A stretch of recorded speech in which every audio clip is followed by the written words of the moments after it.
What's up, YouTube? This is Too Raw for TV. Before I get into this video, I'd like to remind you guys that if you want to donate to my channel, you can do so in the links provided in the description box below via the Cash App or the PayPal. And I have created a Patreon where I have encouraged some of you guys to come over. I thank all of you guys who have come over to the Patreon. And but if you support my channel, I strongly encourage you to come over to the Patreon for the very low cost of only $2 per month. We're over on the Patreon. I'm able to talk about subjects that I cannot talk about here on YouTube for obvious reasons. YouTube has become very strict about certain content on here, especially from a socially and political bent. So I strongly encourage you guys, especially in this age right now, this time we're living in. If you like politics, social issues, I strongly encourage you to come over to the Patreon, man. Now I want to talk about Larry Joe Bird for a second because I noticed there's some people on YouTube and sports videos and look in the comment sections, and a lot of people who feel like for some reason that Larry Bird wouldn't cut it in today's NBA. They think that at best he would be like at best maybe Kyle Korver, which goes to show you how ignorant some of these fans are, because Kyle Korver is like one of the only white guys they know. And I do believe that that assertion is racially motivated. I think a lot of fans out here um, feel for some reason that basketball is a sport that is black dominated, which it is at the current time.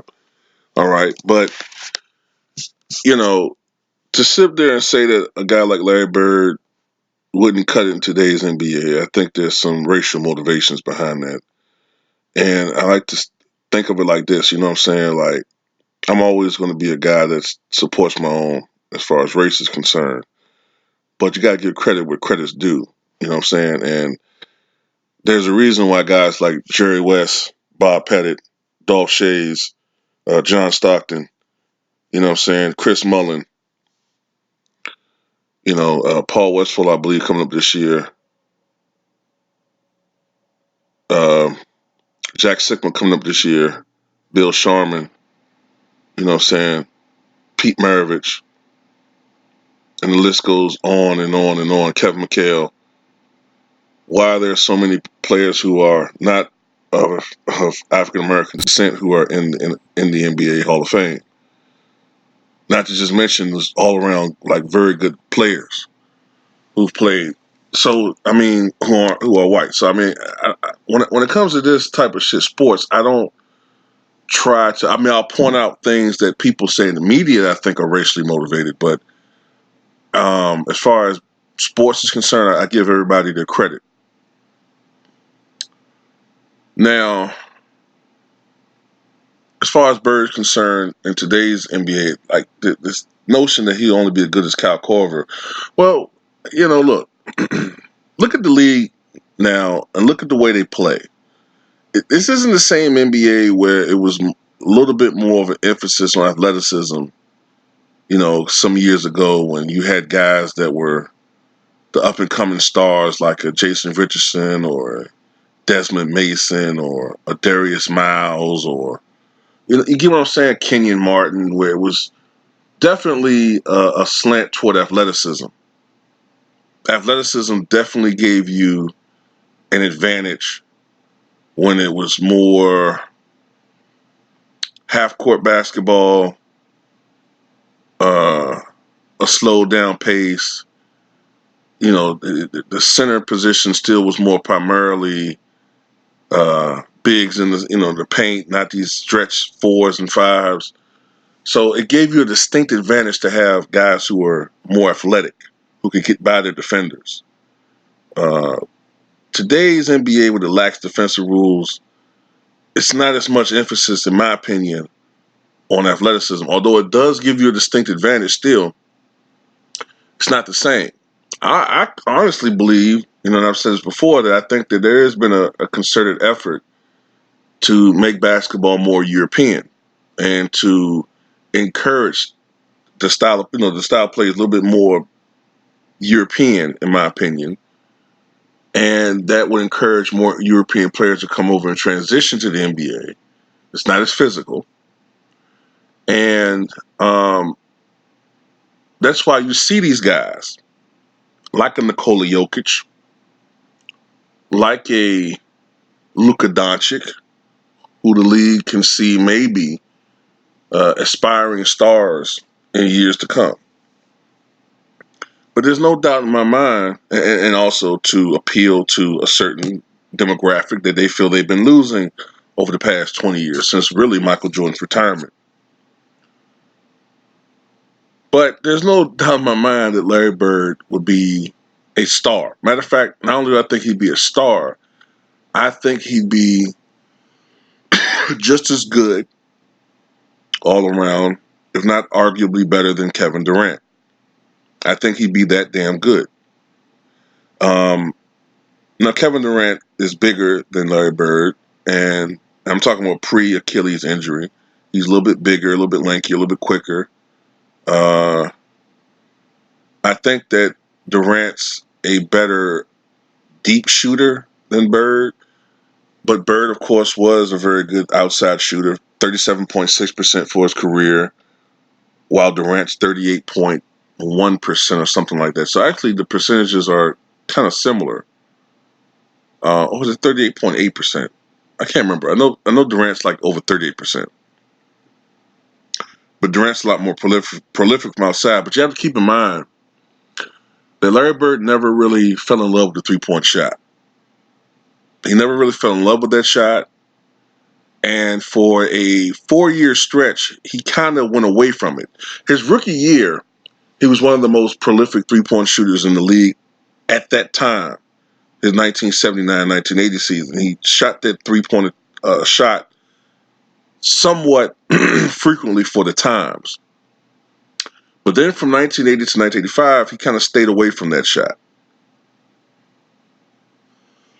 I think it was around 85 or so when he started going back to that shot and utilizing it as a weapon.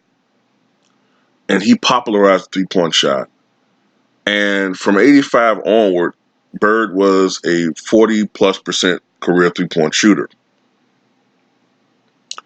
But Bird really wasn't just a three-point shooter. He was more of a mid-range shooter that was skilled at occasionally going back, and shooting from three. But he really was a great all-around shooter. And you take that skill set, a great mid-range shooter, a guy that can create his own shot, a guy that can score in the post, you know what I'm saying, a great passer, a guy that could be a great facilitator and a great rebounder.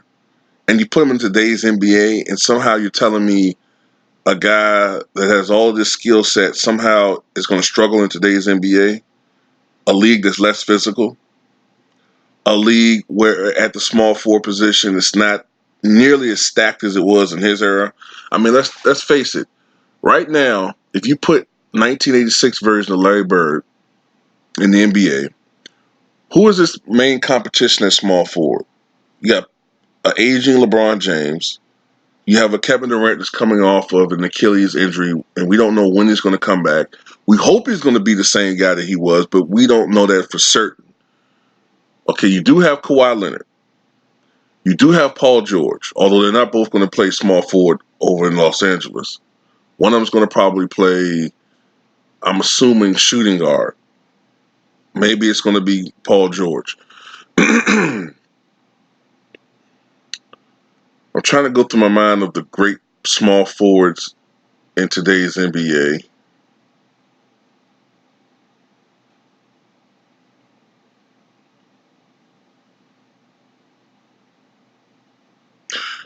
I believe Luka Doncic is a small forward, but he's up and coming. Most of the great players today are perimeter guys who Bird wouldn't have to worry about except for on switches. Now, Bird was not a great one-on-one defender, that was a weakness of his. He was a great help defender and team defender. That's what Bird excelled at on the defensive end before his back injuries took a toll on that part of his game. Great rebounder, averaged 24 points, 10 rebounds, and 6 assists for his career. And this was playing with a front line, that consisted of Kevin McHale, who in his prime was putting up like 26 points and 9 rebounds, and the Chief, Robert Parrish, who in his prime was putting up like 18 points, 11 rebounds. So aside from that, Bird still was averaging double-digit rebounds. Now, after the back issues, Bird became more of an 8 to 9 rebound guy, but before the back injury, he was 11 and 12 rebound per game guy. So just imagine this guy playing in today's NBA. And like I said, the competition level. When he played in the NBA, the 80s was the era of the small forward. You had, from Larry Bird onward, you had Julius Erving. You had a guy like Mark Aguirre. You had James Worthy. You had Bernard King. You had Adrian Dantley. You had Alex English. Okay, you had Dominique Wilkins. So right there, that's 7 guys without me really having to think deeply about that position. And of course, you had some other guys like Orlando Woolridge. You had Marquise Johnson. You know what I'm saying? The list goes on and on and on as far as players that he had to play against on a nightly basis in the league. So right there, that's 9 very, very good to great small forwards in a league at the time that consisted of 23 teams.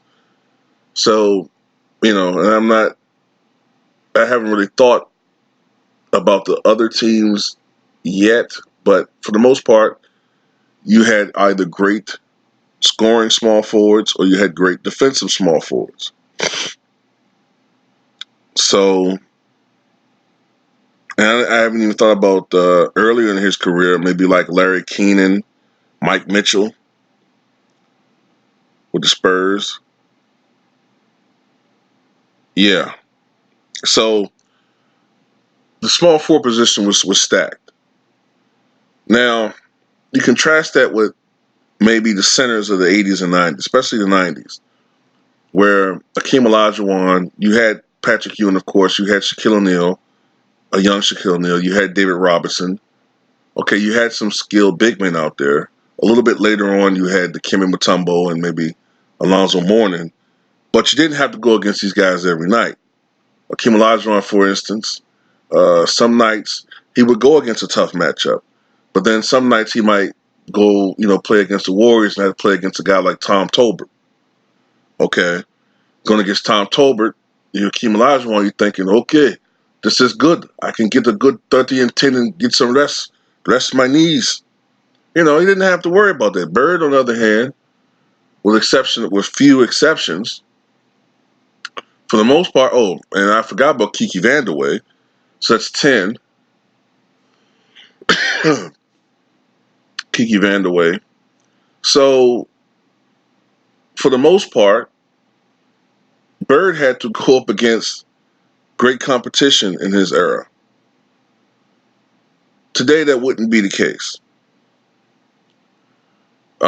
And with the emphasis on the three-point shot, Bird, who was a very physical guy, Bird, who was a guy that was an ultimate hustler, high basketball IQ off the charts, with the spacing in today's NBA, especially if Bird was on a really good team, I could easily see Larry Bird shooting well over 50% from the floor, 89, 90% from the foul line, 38, 39, 40% from three-point range.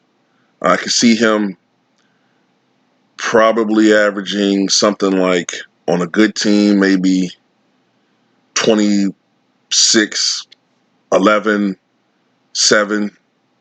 I could see him put up numbers like that. It's just so easy to get assists now in today's game. There are assists now that wouldn't even have qualified for assists back when he played. I can see Bird on a bad team where he might be the only really good player.